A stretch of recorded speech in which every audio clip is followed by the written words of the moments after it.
আমি রক্তাক্ত হয়ে গুলি খেয়ে রাস্তায় পড়েছিলাম, তারপরও যে আমাদের জুলাই যে গ্যাজেট স্বীকৃতি পাওয়ার কথা সেভাবে আমরা পাই নাই, বা আমাদের সহযোদ্ধারা যারা ছিল তারা আমরা কেউ পাই না, শুধুমাত্র ছাত্রদল রাজনীতি করি বিদায় এই হিসাবে আমরা মনে হয় পাই নাই। যে ইউনূস সরকার যেই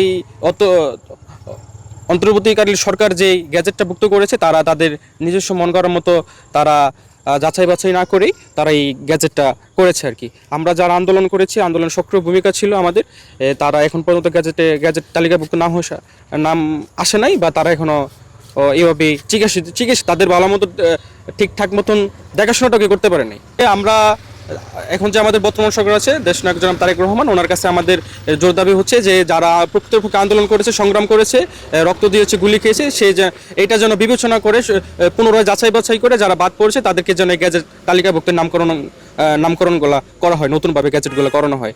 আর যারা এই নামের পাশাপাশি ভুয়া নামগুলি আসছে, যারা আন্দোলনে ছিল না তাদেরকে যেন যাচাই বাছাই করে যেন তাদেরকে বাদ দেওয়া হয়, এটা হচ্ছে আমাদের বর্তমান সরকারের প্রতি আমাদের আহ্বান। তারা কোনো ক্ষতিপূরণ পায়নি এবং তাদের কোনো নামে তালিকা হয় নাই।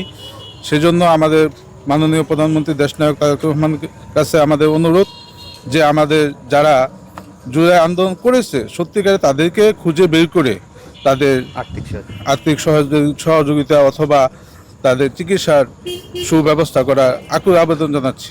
নিহত পরিবার যারা আছে তারা সবাই কিছু না কিছু ক্ষতিপূরণ পাইছে, কিন্তু আহত যারা আছে তারা এখনো কোনো ক্ষতিপূরণ পায় নাই। তাদেরকে খুঁজে বের করে প্রত্যেককে চিকিৎসার জন্য সহযোগিতা করা উচিত, এটা মাননীয় প্রধানমন্ত্রীর কাছে আকুল আবেদন।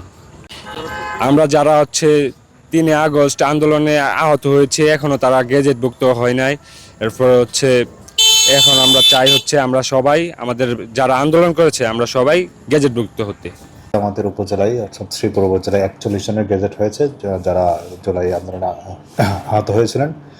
পরবর্তীতে যে একটা বিষয় এসেছিল যে অনেক যুদ্ধাহত ছিল যারা আসলে গেজেট অন্তর্ভুক্ত হয়নি। তো সেই প্রেক্ষিতে 26 জনের একটা লিস্ট আমি জয়েন করার আগেই জেলায় পাঠানো হয়েছিল। তো এই বিষয়ে কিছুদিন আগে জেলায় একটি মিটিং হয়েছে যা ডিসি স্যারের সভাপতিত্বে। সেখানে জুলাই যুদ্ধের যারা প্রতিনিধি ছিলেন তারাও ছিলেন, প্রত্যেক উপজেলায় ছিলেন। সেখানে আমাদের শ্রীপুর উপজেলার 26 জনের একটা লিস্ট আগে থেকে পাঠানো ছিল, যেটা ওখানে আলোচনার প্রেক্ষিতে এটা মন্ত্রণালয়ে ফরওয়ার্ড করা হয়েছে এবং আমি আশা করি শীঘ্রই তারা সকলেই গেজেটভুক্ত হবে।